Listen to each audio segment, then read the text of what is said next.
Sankhya philosophy. Kapila was the founder of Sankhya philosophy. The groundwork of Sankhya philosophy is called Sankhya Sutra. ये हमको सभी को पता है कि सांख्य सूत्र जो है वो महर्षि कपिला के द्वारा लिखा गया है. But in the absence of original literature, the Sankhya Karika written by Ishwar Krishna has been considered as the foundation of knowledge of Sankhya philosophy. मतलब वो जो महर्षि कपिला के द्वारा जो लिखा हुआ सांख्य सूत्र था वो मिसिंग है. अब वो कितने टाइम पहले लिखा गया, तो उसके एब्सेंस की वजह से ईश्वर कृष्ण ने उस पे एक सांख्य कारिका लिखी थी. उसको ही कंसीडर किया जाता है सांख्य फिलोसफी का एक फाउंडेशन. मतलब हमको अगर सांख्य फिलोसफी समझनी है तो क्या होगा, हमको क्या करना पड़ेगा, ईश्वर कृष्ण के द्वारा लिखा हुआ सांख्य कारिका को रेफर करना पड़ेगा. सांख्य वर्ड के दो मीनिंग निकलते हैं. पहला तो संख्या, जो कि हम सभी को पता है कि सांख्य दर्शन में 25 एलिमेंट्स है, उनसे रिलेट करता है ये वर्ड संख्या. 25 एलिमेंट, 25 नंबर्स, संख्या मीन्स सांख्य फिलोसफी. दूसरा मीनिंग है उसका सांख्य मीन्स राइट नॉलेज. अब राइट नॉलेज का मतलब यहाँ क्या आ रहा है? राइट नॉलेज मतलब करेक्ट नॉलेज. करेक्ट नॉलेज किसको बोला जाता है? मतलब जैसे कि सांख्य फिलोसफी में प्रकृति और पुरुषा दो प्राइम एलिमेंट्स के बारे में बात हुई है, तो ये समझना कि प्रकृति और पुरुषा दो अलग चीज़ें हैं, उनको एक ही नहीं मानना है. तो इस चीज़ का ज्ञान, जिसको कि विवेक ज्ञान के नाम से भी जाना जाता है सांख्य फिलोसफी में, इसी को बोला जाता है राइट नॉलेज. अगर इन अदर वर्ड्स, अगर हम इसको समझेंगे तो प्रकृति और पुरुष के भेद का ज्ञान ही विवेक ज्ञान है या सांख्य दर्शन है, जिसमें कि प्रकृति और पुरुष का भेद जाना जाता है. जनरली हम क्या प्रकृति और पुरुष को एक समझ लेते हैं. आत्मा अपने आप को क्या समझते रहती है कि मैं प्रकृति मैं शरीर ही हूँ, मैं बॉडी ही हूँ. ये ही अज्ञान है सांख्य के अनुसार. ज्यों ही आत्मा को ये आत्मज्ञान हो जाता है कि मैं इस बॉडी से, इस शरीर से भिन्न हूँ, तो ही उसको मोक्ष मिल जाता है. जैसे कि हम भी जब मोक्ष के लिए प्रयास करते हैं तो क्या करते हैं, मोक्ष के लिए प्रयास करते हैं तो धीरे धीरे आत्मज्ञान की ओर बढ़ते हैं. आत्मज्ञान जब मिल जाता है तो हमको ये चीज़ समझ आ जाती है कि हम इस शरीर से कंप्लीटली अलग है. हम मतलब हमारी आत्मा इस शरीर से कंप्लीटली अलग है. वो ना ही इस मटीरियलिस्टिक वर्ल्ड के, इस जो ये वर्ल्ड में जो भी ऑब्जेक्ट्स हैं, मतलब वर्ल्डली ऑब्जेक्ट जिनको बोल सकते हैं, उनका लालच केवल हमारे बॉडी को होता है, ना कि आत्मा को. तो जब हमको ये ज्ञान मिल जाता है कि हम बॉडी नहीं है, हम आत्मा है, इसी को सांख्य ज्ञान, इसी को विवेक ज्ञान कहा गया है. अब यहाँ बात हो रही है कि सांख्य और योग दर्शन में आपस में क्या कोरिलेशन है, क्या दोनों में कैसे रिलेट करता है. तो अब आते हैं योग फिलोसफी पे. तो जैसे कि सांख्य दर्शन में 25 एलिमेंट्स की बात हुई है, तो योग दर्शन ने उसके पूरे के पूरे 25 तत्वों को एज इट इज एक्सेप्ट किया है. मीन्स उन्होंने माना है कि ये जो पूरी सृष्टि या जो क्रिएशन है वो इन 25 एलिमेंट से बना हुआ है. 25 एलिमेंट की बात मानी है तो प्रकृति पुरुषा को भी माना है. तो उन्होंने भी माना, योग दर्शन ने, मतलब कि महर्षि पतंजलि ने, कि ये सृष्टि, ये क्रिएशन 25 एलिमेंट से बना है और उनमें दो प्राइम एलिमेंट है प्रकृति और पुरुषा. अब जो दूसरी चीज़ें हैं कि और क्या समानता है इनमें, उनको समझते हैं.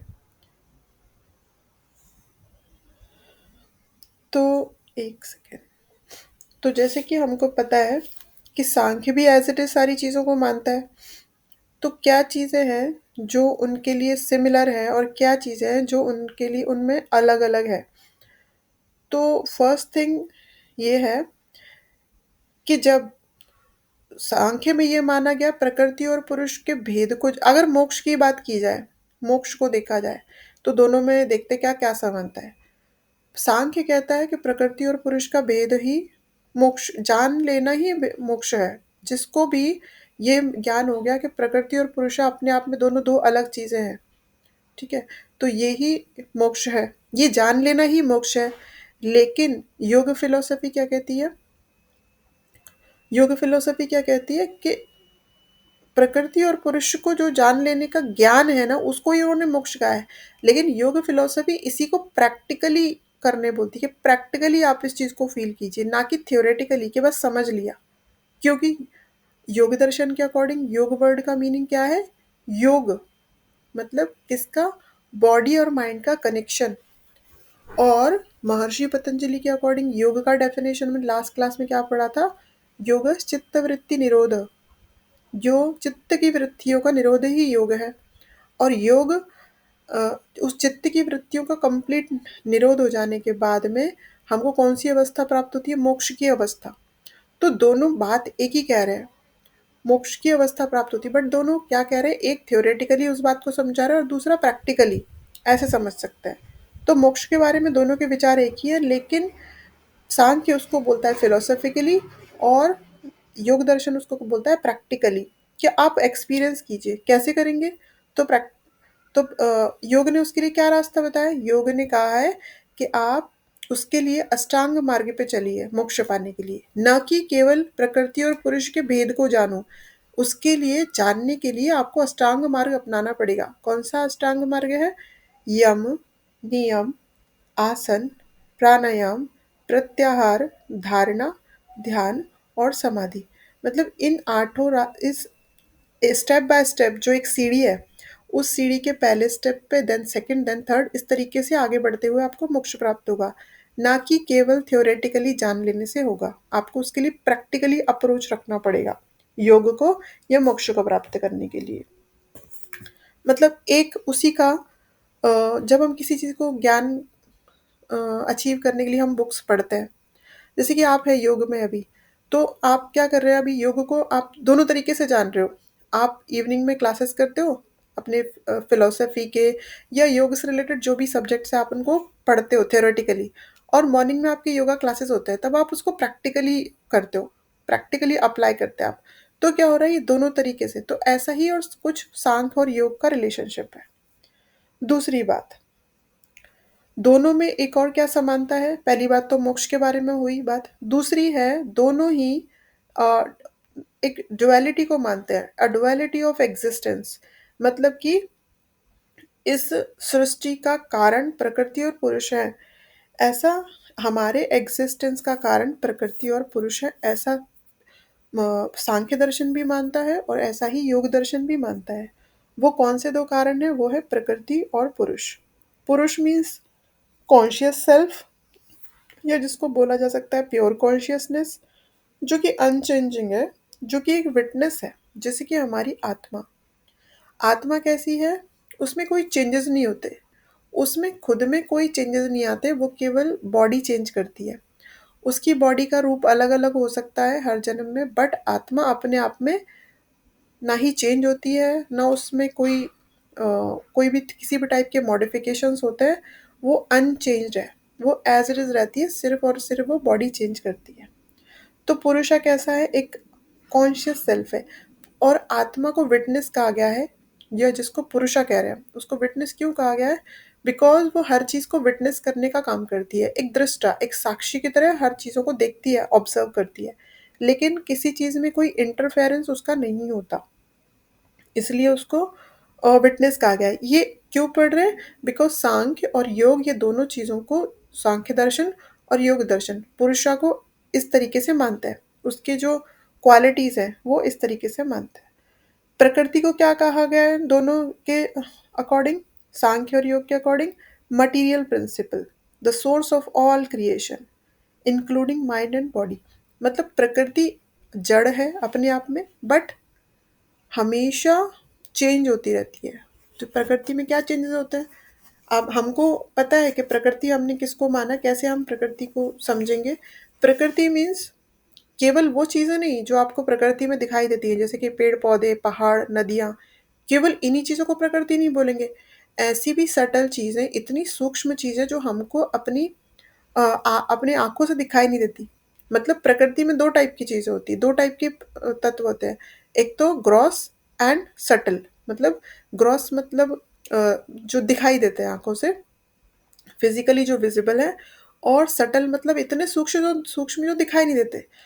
तो अगर हम बोलेंगे कि प्रकृति तो जड़ है, तो उसमें चेंजेस कैसे होते हैं? तो जैसे कि हमने देखा कि हमको पेड़-पौधे, नदियाँ अपनी जगह से तो मूव नहीं होते दिखाई देते, लेकिन उनके फॉर्म में चेंजेस होते रहती हैं। प्रकृति में जैसे कि क्लाइमेट के चेंजेस, सीज़न वेदर बदलता है, सीज़न बदलते हैं मतलब ऋतुएँ बदलती हैं, तो ये प्रकृति के फॉर्म में चेंजेस है। ये दोनों बातें सांख्य भी मानता है और योग भी। ये भी उन दोनों में एक साम्यता है या बोलिए कि दोनों में एक समानता है। उसके बाद उन्होंने बोला है एक मतलब इसी चीज़ को दोनों मानते हैं कि 25 तत्व प्रकृति पुरुष और ये दोनों ही प्रकृति और पुरुष क्रिएशन का कारण है। ये भी दोनों दोनों मानते हैं। उसके बाद सांख्य फिलोसफी और योग फिलोसफी दोनों में एक और समानता है कि उन्होंने अल्टीमेट गोल लाइफ का अल्टीमेट गोल दोनों ने सेम माना है, लिबरेशन फ्रॉम सफरिंग। दोनों ने ही माना है कि मोक्ष क्या है उनके अकॉर्डिंग, मोक्ष है दुखों से मुक्ति। और हमको पता है हमने अपने लास्ट वीडियो में लास्ट क्लास में जब हमने सांख्य फिलोसफी पढ़ा था तो हमने समझा था कि दुख तीन बताए गए हैं इनके अकॉर्डिंग। दुख त्रय, जिनको दुख त्रय भी बोला जाता है, जो आपको क्वेश्चन इस तरीके से भी आ सकता है दुख त्रय, उस पर शॉर्ट नोट। तो दुख त्रय में आदि भौतिक, आदि दैविक और आध्यात्मिक, ये तीन तरह के हमने दुख पढ़े थे। इन तीनों टाइप के दुखों से छुटकारा ही, इन तीनों टाइप के दुखों से मुक्ति ही मोक्ष है, दोनों फिलोसफी के अकॉर्डिंग। तो बस उसका रास्ता उन्होंने दोनों ने अलग बताया। रास्ता मीन्स प्रकृति पुरुष और दोनों ही मानते हैं, पर प्रकृति और पुरुष के भेद का ज्ञान ही मोक्ष है, ऐसा सांख्य बोलते हैं। और योग में बोला गया है दोनों के ज्ञान का जो भेद, दोनों के भेद का जो ज्ञान है वो मोक्ष है, परंतु इसके लिए आपको एक प्रैक्टिकली पहुंचना पड़ेगा वहां तक, तो उसके लिए अष्टांग मार्ग बताया। यही डिफरेंस है, बाकी दोनों ने सेम ही कहा है कि कष्टों से छुटकारा ही मोक्ष है। Both Sankhya and Yoga share the ultimate goal of liberation. Moksha is freedom from the suffering and the cycle of rebirth. दोनों ने ही माना है मोक्ष का जो मीनिंग है वो दोनों ने सेम माना है। क्या मीनिंग माना है उन्होंने, क्या अर्थ बताया है दोनों फिलोसफी के अकॉर्डिंग? द मोक्ष is a freedom from suffering and the cycle of rebirth. मतलब संसार का जो बर्थ, रीबर्थ और डेथ का जो चक्कर है, जो साइकिल है जिसमें हम फंसे हुए हैं। हमको ये जन्म मिला, इस जन्म में हम जिस तरह की कर्मास क्रिएट करेंगे, जिस तरह के कर्म करेंगे उसके अकॉर्डिंग हमको दूसरा बर्थ मिलेगा। फिर बॉडी तो खत्म हो जाएगी, डेथ के बाद में बॉडी डिस्ट्रॉय हो जाएगी, बट आत्मा में संचित कर्म जो रहेंगे, हमारे सूक्ष्म शरीर में जो संचित कर्म रहेंगे वो कैरी फॉरवर्ड होंगे नेक्स्ट बर्थ में, और उसके अकॉर्डिंग हमको दूसरा बर्थ, कौन जैसी दूसरा बर्थ दूसरी बॉडी मिलेगी। फिर ऐसा ही कंटिन्यू होता रहेगा जब तक कि हमारे कर्मास का जो अकाउंट है वो कंप्लीटली सेटल डाउन नहीं होता। जब तक कि वो सारे कर्मास बैलेंस नहीं होते तब तक कि ये प्रोसेस चलती रहेगी। और बार बार इसी को बोला जाता है साइकिल, संसार, बर्थ रीबर्थ का साइकिल। तो इन इन चीज़ों को योग और सांख्य दर्शन दोनों ने एज इट इज़ एक्सेप्ट किया है। दोनों के लिए उसका एक कंसेप्ट जो सेम है कि संसार का कंसेप्ट ऐसा है, अगर हमने इस जन्म में मोक्ष के लिए प्रयास नहीं किए तो इस तरीके का बर्थ, इसी तरीके का डेथ और फिर से रीबर्थ, ये हमको बार बार आते रहना पड़ेगा इस संसार के चक्कर में। Sankhya views suffering as arising from the mistaking प्रकृति for the self। अब कष्टों का कारण क्या बताया सांख्य ने? हमारे जीवन में जो भी कष्ट हैं, जो भी तकलीफें हैं या मोक्ष प्राप्ति में जो बाधक जो चीज़ है, वो उन्होंने बताया कि अब जब पुरुष पुरुष है, जैसे कि हमने पुरुषा को क्या कंसिडर किया, आत्मा के जैसे। तो पुरुषा जब तक अपने आप को प्रकृति समझते रहता है, या ऐसा कह लीजिए पुरुषा जब तक अपने आप को प्रकृति से अभिन्न, एक ही, अभिन्न मतलब जिसमें कोई भिन्नता नहीं हो, जिसमें कोई डिफरेंस ना हो, वो समझते रहता है तब तक वो कष्ट में रहता है। कैसे? जैसे कि अभी के टाइम से एक एग्जांपल ले लेते हैं। जैसे कि हम अपने बच्चों के कोई किसी प्रोग्रेस से या किसी अचीवमेंट से बहुत ज़्यादा एक्साइटेड हो गए, बहुत एक्साइटमेंट हमको फील हो रही है, ठीक है? तो ये एक्साइटमेंट कौन फील कर रहा है? वो ऐसा बताया जाता है कि संसार में जो कुछ है वो तो एक मिथ्या, या ऐसे बोल लीजिए कि टेम्परेरी है। मिथ्या तो हम नहीं बोल सकते, बट टेम्परेरी है। मतलब जो रिश्ते नाते हैं, जो भी हमारे रिलेशनशिप है, जो भी चीज़ें संबंध है, वो सब एक टेम्परेरी है। लेकिन हम उनसे इतने ज़्यादा अटैच हो जाते हैं कि उनकी वजह से हम दुख तकलीफ सहन करते हैं। तो ये तकलीफ कौन सहन कर रहा है? बॉडी।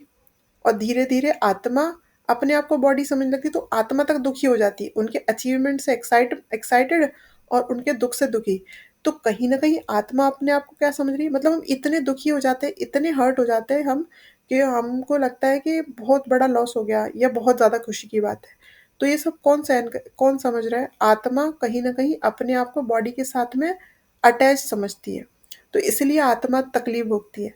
जिस दिन आत्मा को ये ज्ञान हो जाएगा कि ये रिलेशनशिप टेम्परेरी है, ये सारे रिश्तों को एक दिन एंड होना है, और मैं सिर्फ़ मैं अपने आप को अपने बाकी चीज़ों से अलग करके देखूँ और एक निष्काम कर्म करूँ, एक सेल्फ़लेस ड्यूटी करूँ, फैमिली के लिए, रिलेशनशिप के लिए, तो आत्मा अपने आप को बॉडी से अलग समझ सकती है। तो जब नहीं समझ पाती, उसके दुःख में दुखी और उसके सुख में सुखी होती है, तो ये आत्मा के लिए दुःख का कारण होता है। और यही जो दुःख है, उन्हीं को 3 कैटेगरी में बाँटा गया है: आध्यात्मिक, आधि भौतिक और आधि दैविक। ऐसा योग और सांख्य फिलॉसफी के अकॉर्डिंग।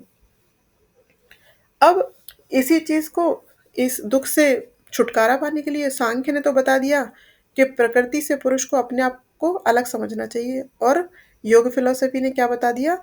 योग ने बोल दिया कि अपने माइंड को कंट्रोल करने की कोशिश करो। कैसे? योग के द्वारा चित्त की वृत्तियों का निरोध करो।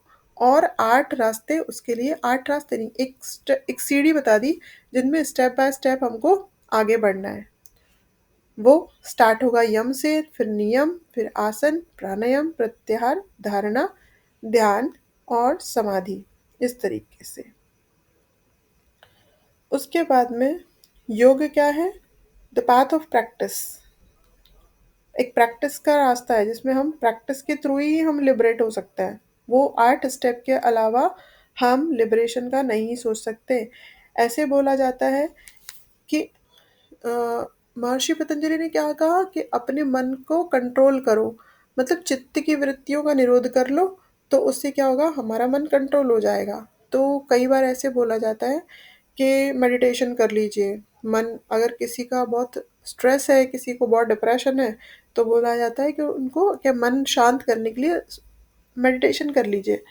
अगर मेडिटेशन करना इतना आसान होता, तो क्या महर्षि पतंजलि उसको सेवेंथ स्टेज पे रखते? नहीं। उनका जो स्टेप है वो मेडिटेशन या ध्यान, वो सेवेंथ स्टेप है। क्या हम डायरेक्टली जंप कर सकते हैं 7वें माले की बिल्डिंग पे? हमको तो या तो स्टेप मतलब स्टेयर से जाना पड़ेगा, या हम लिफ्ट से जाएँगे। बट हम स्टार्ट तो हमको यम नियम से करना पड़ेगा, तभी जाके हम मेडिटेशन में सक्सेसफुल हो पाएँगे। अदरवाइज़ क्या होगा?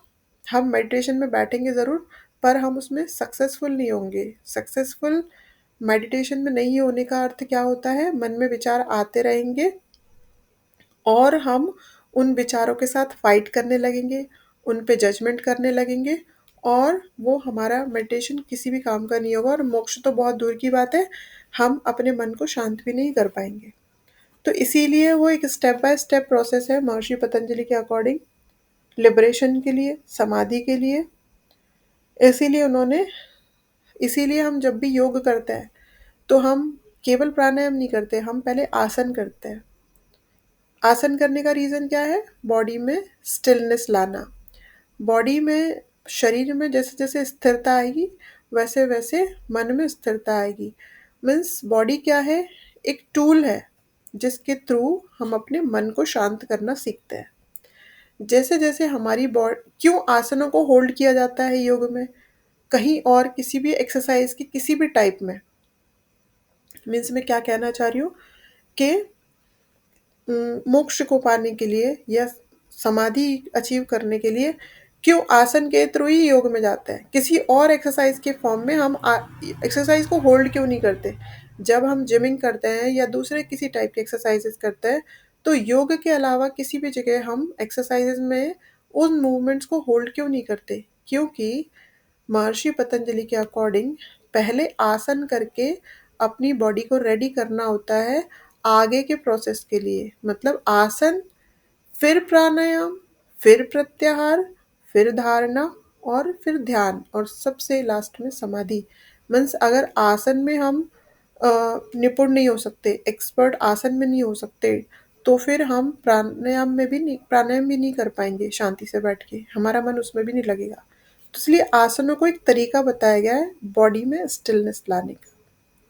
जब बॉडी में स्टिलनेस आ जाएगी तो प्राणायाम के लिए हमारी बॉडी और हमारा माइंड दोनों रेडी होंगे, और धीरे धीरे प्राणायाम में भी हम अ, अच्छे से प्राणायाम को कर पाएंगे। फिर उससे माइंड धीरे धीरे रिलैक्स होगा और शांत होगा। उसके बाद हम आगे के स्टेज धारणा और ध्यान की तरफ बढ़ पाएंगे। अब यहाँ पे बात आती है ड्युअलिटी को। दोनों ने, अगर हम रिवाइज करें दोनों को, तो दोनों ने ड्युअलिटी को एक्सेप्ट किया। Understanding duality, both philosophies help individuals recognize the distinction between पुरुषा एंड प्रकृति लीडिंग टू लिबरेशन। दोनों फिलोसफीज ने पुरुष और प्रकृति को लिबरेशन के लिए ज़रूरी माना, दोनों के कंसेप्ट को समझना। एक ने थ्योरेटिकली माना और एक ने प्रैक्टिकली माना है, इतना ही फ़र्क है। माइंड का कंट्रोल को कितना उन्होंने इम्पोर्टेंस दिया है। Both acknowledge the mind's role in suffering and offer tools for managing the fluctuations. दोनों ने ही माना है कि जो तीनों टाइप के दुख हैं, आदि भौतिक, आदि दैविक और आध्यात्मिक, तीनों ही हमारे माइंड के फ्लक्चुएशंस की वजह से होते हैं। इसीलिए हमको क्या है, मन पे कंट्रोल करना बहुत ज़रूरी है। तो तीनों टाइप के दुखों से हम धीरे धीरे छुटकारा पा लेंगे। दोनों ही फिलॉसफी ने डिसिप्लिन को बहुत इंपॉर्टेंस दिया है। Dedication and self discipline are crucial for achieving the goals of both philosophies. दोनों ने ही डिसिप्लिन को माना है कि अगर मोक्ष को अचीव करना है तो डिसिप्लिन होना बहुत ज़रूरी है। ये दोनों में समानता है। इसके अलावा अगर कोई असमानता है तो वो है ईश्वर, एग्जिस्टेंस ऑफ ईश्वर इन योग फिलोसफी। उन्होंने क्या बताया, केवल उन्होंने योग दर्शन में बताया गया है कि प्रकृति और पुरुषा के अलावा एक और, एक, या फिर उसको एक और नहीं बोल सकते, हम उसको ऐसे बोलेंगे, एक विशेष पुरुष। इस तरीके से बताया उन्होंने योग दर्शन ने, कि उन्होंने बताया क्लेश कर्म विपाक आशय अपरामृष्ट पुरुष विशेष ईश्वर। मतलब उन्होंने क्या बोला, उन्होंने क्या बोला कि एक, according to yoga the Ishvara is Purusha. उन्होंने क्या बोला, ईश्वर एक विशेष पुरुष है। पुरुष तो बोला है बट विशेष पुरुष, who is unaffected, untouched by kleshas, karmas, vipak और आशय। The presence of Ishwar make योग एंड सांख्य डिस्टिंक्ट। मतलब कि जो ईश्वर की उपस्थिति है उसकी वजह से सांख्य और योग में भिन्नता है, अदरवाइज सभी चीज़ें सेम है। तो ईश्वर के होने से क्या फ़र्क आया अगर योग फिलोसफी ने ईश्वर को भी मान लिया। उनका कहना है कि प्रकृति और केवल पुरुष के होने से सृष्टि का निर्माण नहीं हो सकता। मतलब कि कोई इवोल्यूशन धीरे धीरे माना सांख्य ने, कि धीरे धीरे एक विकास के थ्रू पूरा इवोल्यूशन हुआ, पूरी सृष्टि बनी। योग दर्शन ने बोला कि ऐसे इतना आसान नहीं है कि केवल प्रकृति और पुरुष इतनी बड़ी सृष्टि बना दे। उनका कहना है एक शक्ति है, एक एनर्जी है जो इनके भी ऊपर काम करती है। उसको उन्होंने बोला पुरुष विशेष ईश्वर। और उसमें योग दर्शन में उसके लिए 4 से 5 सूत्र दिए गए हैं जिसमें पुरुष की विशिष्टताओं को बताया गया है कि उनकी क्या क्वालिटीज़ है और उनकी मदद से सृष्टि की उत्पत्ति हुई। ये एक ऐसी चीज़ है जो भिन्नता है दोनों फिलोसफीज की, बाकी सब सिमिलैरिटीज़ हैं। ये एक चीज़ है जो दोनों को डिस्टिंग्विश करती है।